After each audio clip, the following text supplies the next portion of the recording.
বিসমিল্লাহির রহমানির রহিম। আসসালামু আলাইকুম। নতুন একটা ভিডিও নিয়ে হাজির হয়ে গেলাম। আমি এখানে খাসির মাংস রান্না করব। খাসির মাংস রান্না করে নিচ্ছি। এখানে আমি মাংসগুলো সুন্দর করে ধুয়ে নেব।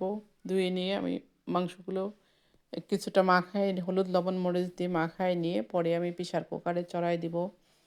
এর জন্য আমি মাংসগুলো এখন ধুয়ে নিচ্ছি।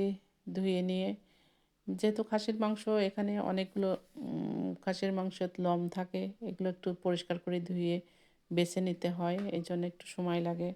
মাংসগুলো আমি এখানে কিন্তু হাড্ডি বেশি, মাংস কম আছে।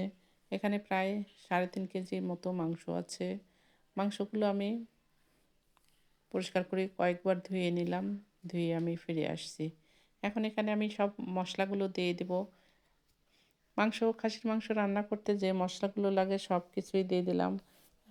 যেহেতু সবাই জানেন মাংস রান্না করতে কি লাগে না লাগে, হয়তো নতুন যারা তারা হয়তো জানে না, আমার ভিডিওর মাধ্যমে তারা জেনে নিক।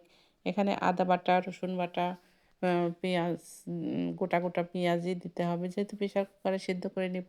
লবণ, হলুদ, আম এখানে কাঁচামরিচ বাটাও দিতে পারেন।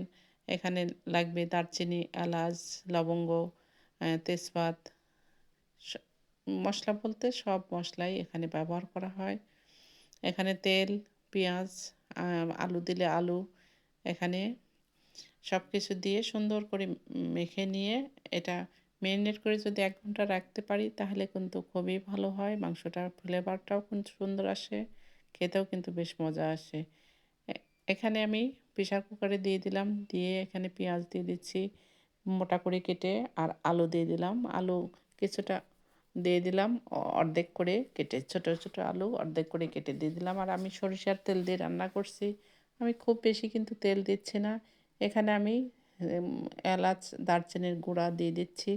দিয়ে এটা আমি সুন্দর করে নাড়াচাড়া করে আমি এটা বন্ধ করে দিব। আমি এখানে পানি তেমন ব্যবহার করছি না, হাত ধুয়ে একটু পানি দিয়ে দেব।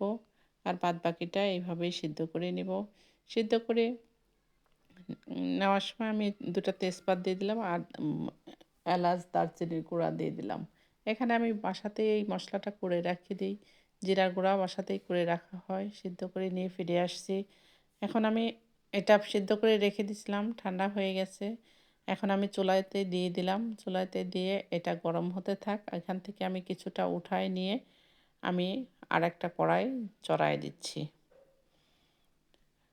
এই তো পোড়াটা একসঙ্গে জাল দিতে লাগলে অনেকটা দেরি হয়ে যাবে। এদিকে খাবার সময় হয়ে গেছে।